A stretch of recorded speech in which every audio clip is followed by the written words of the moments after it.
Hooters was made possible thanks to the support from PEDAL, People for the Ethical Treatment of Lesbians, and the Shoot It Girl Foundation.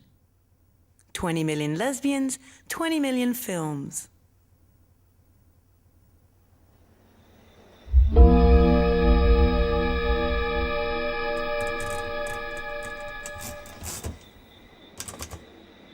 I have a recurring dream.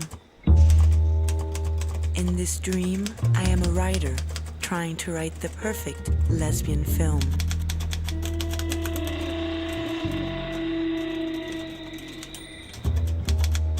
I type and type, but nothing seems to make sense. Should I write about the past? My first love? My first cat? My first feminist book club? My first bar fight?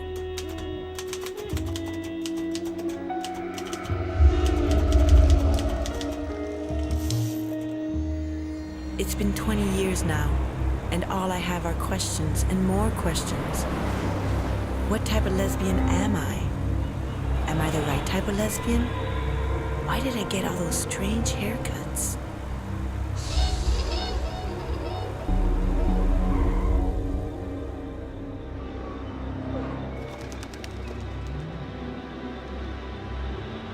The more I search for answers, the more I feel like something is searching for me. But what?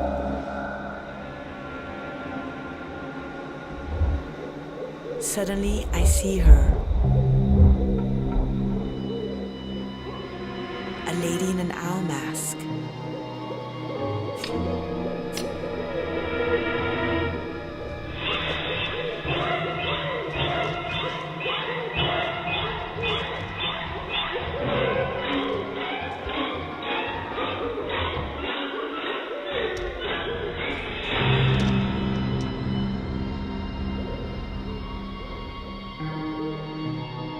As I unmask my predator, I realize what's been following me is me. But older.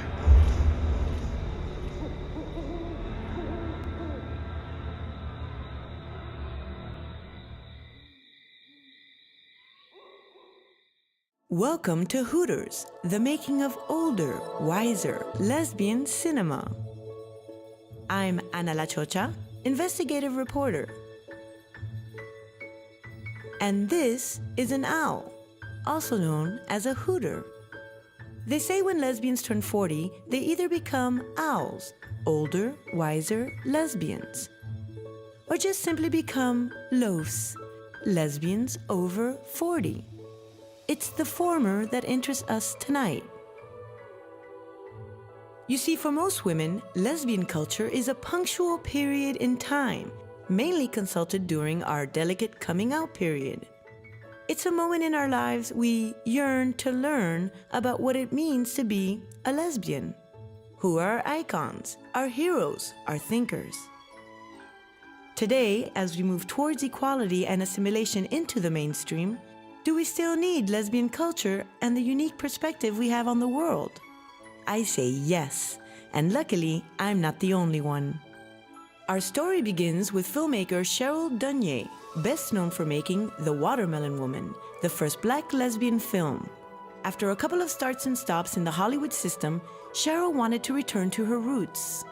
I call it sort of like the Little Rascals form of filmmaking, where it's like, our gang, and come on, Buckwheat, come on, Darla, come on, Spanky, let's make a film today. Fate would have it that producers Candy Gutierrez and Ernesto Foronda were also yearning for a return to grassroots filmmaking. We're gonna start this dinner meetings with all these queer filmmakers in LA to get them together and actually start to communicate with each other again. Cheryl was one of the first proactive ones that said, well, I have a project. Cheryl's longtime collaborator, Alex Juhas, producer of The Watermelon Woman, would also join the team. Political issues, contemporary issues in the lesbian community that Cheryl doesn't want to write about, isn't equipped to write about, isn't interested in.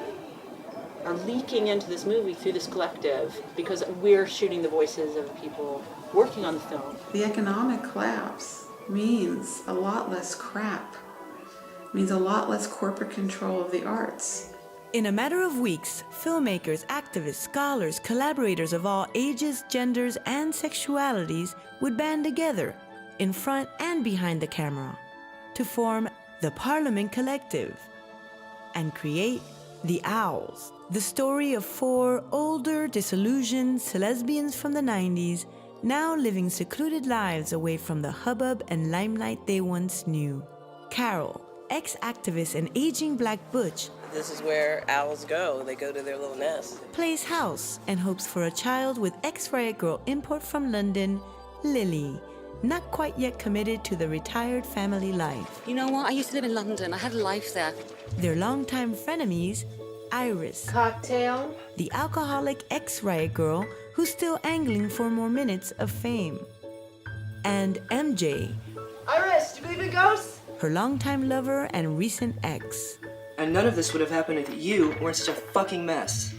It had been a year since Iris left their nest, that horrible night when they killed that baby dyke, Cricket, and hid the body. Now Iris is back, and she's not the only one. Sky, Cricket's lover, has come to town for revenge. With only a few weeks to prepare, their challenge is to shoot a feature film in 6 days. Anyone in this room who's ever made a film knows that it's virtually scientifically impossible to shoot 60 pages of a script in 5 days. With a tiny budget, and to do it through the collaborative filmmaking process where absolutely everyone has a say. I think Also, I still think. So I just feel like you know what? None of this shit has anything to do with this. You know, this is fucking bullshit, man. Sound like a recipe for disaster? We'll soon find out.